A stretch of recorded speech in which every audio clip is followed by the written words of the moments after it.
Hey there, River Church. Pastor Josh here with you to give you the big picture of what's happening here at 32 School Street.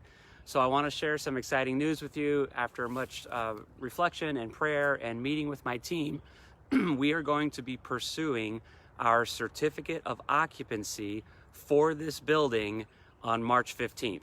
That is 8 weeks from right now. So in 8 weeks, we're going to be going for our certificate of occupancy, which gives us hopefully legal access to our building so that we can have Easter service here, which is the first week of April. So we are on a plan now, an 8-week plan, where each week there are specific tasks that have to get done between now and March 15th so that we can go for that certificate of occupancy. And again, it doesn't mean that the work on the building is done. It just means that we're able to stop operating from a construction loan, go into a regular mortgage, and we have legal access to the building so that we can continue doing the chores that we're basically going to be doing for the rest of the year, realistically. It's a big project. It's about a $1.3 to $1.5 million project. About $900,000 in funding has come from the Jewett City Savings Bank. The rest of it has come from River Church. So here's two things that I want you to know. Well, first, I need you to know that on March 15th, we're going to be going for our certificate of occupancy so that we can have Easter service right here, which is amazing. So we need help. River Church needs to jump on board with helping us knock out the tasks that remain between here and for the next 8 weeks, March 15th. So here's how you can specifically help. We have had an amazing and super faithful crew of dedicated men and women here every weekend through November, December, and January who have been doing the siding. They're about 80% done with the siding. They've been working outside through the winter, and they're going to be continuing to work outside through the winter to finish up the siding. All of the chores that we need to do between now and March 15th are inside jobs. And so the last thing I want to do, and I think you would agree with me, is that it's not fair to ask my outside crew, who's been so faithful, to stop what they're doing and come inside, basically to vacuum up dust and to paint the building. And so I need River Church to come and create an inside crew. I've got an outside crew. They're amazing, and they're going to keep doing what they're doing. But I need a new crew. I need an inside crew of people who are willing to come with shop vacs, who are willing to wipe down the walls of the dust, and who are willing to begin helping us paint the facility. That starts tomorrow morning. So it's going to be a rainy day outside. Come and work with us inside over the next few weeks. We're prepping this building for paint, and we're painting it. And that would be a tremendous way to start week 1, week 2 of the next 8 weeks between now and March 15th. Here's the second thing that you need to know. So I have an outside crew. I need an inside crew.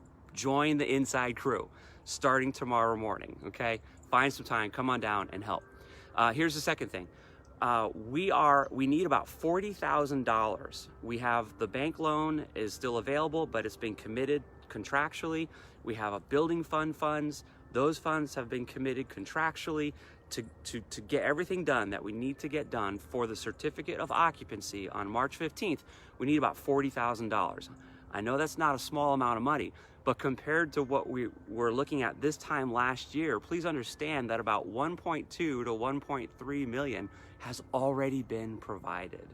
About 300,000 to 400,000 of that has been provided from River Church. So where is the money going to come from to help us get to March 15th and that $40,000 shortfall? Let me tell you exactly where that money is going to come from. It's the exact same place all the funding has come from to accomplish what you've seen so far as of today. The funding that we're going to need over the next 8 weeks is going to come from the Lord's people regarding the Lord's provision. I've preached on this a number of times. This is what I mean by this. 90% of what the Lord gives us is for us to consume. 10% of what the Lord gives us is for us to invest back in His kingdom. He is entrusting us with some of His funds for His kingdom to use at our discretion. So the Lord gives us 100% of everything we have.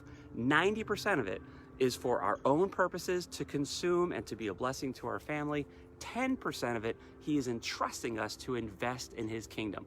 That's where the funding's come from this project. You know, we've never had a campaign drive. We've never had a big red thermometer.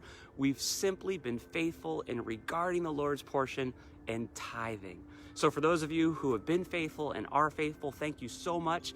If you're able to give more above and beyond your tithe, this is a great time to do so. That's what generosity is. If you have not been tithing, or you started tithing but you let it fall away, or you've never tithed, I'm asking, I'm challenging, I'm imploring you, please experience the blessing that comes from being obedient in the tithe, and for the next 8 weeks, give it a shot. Would you tithe for the next 8 weeks? Because I'm telling you, when the church is faithful to regarding the Lord's portion, he meets all of our needs. That's exactly where the money's going to come from.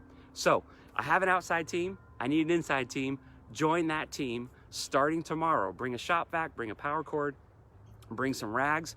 We're going to mask and prep the whole building and prepare it for priming, which is happening next week. So we need to get that ready this weekend. And we have a $40,000 shortfall. It's not a big deal. We know exactly where the money is going to come from, because we are going to be faithful and regard the Lord's portion and watch and see how the Lord brings this project to conclusion. And we are celebrating the resurrection from the dead of Jesus Christ right here in the first week of April. Thanks so much for your time. I'll be getting more information out about the exact chores that need to happen between now and March 15th over the next few days. I'm meeting with my team leaders on Sunday afternoon, gonna loop them in and get them on board, and then I'll be sharing that information with the church. Thank you so much for your faithfulness and for your prayers, and let's finish strong together. This is happening, people. It's amazing, and thank you.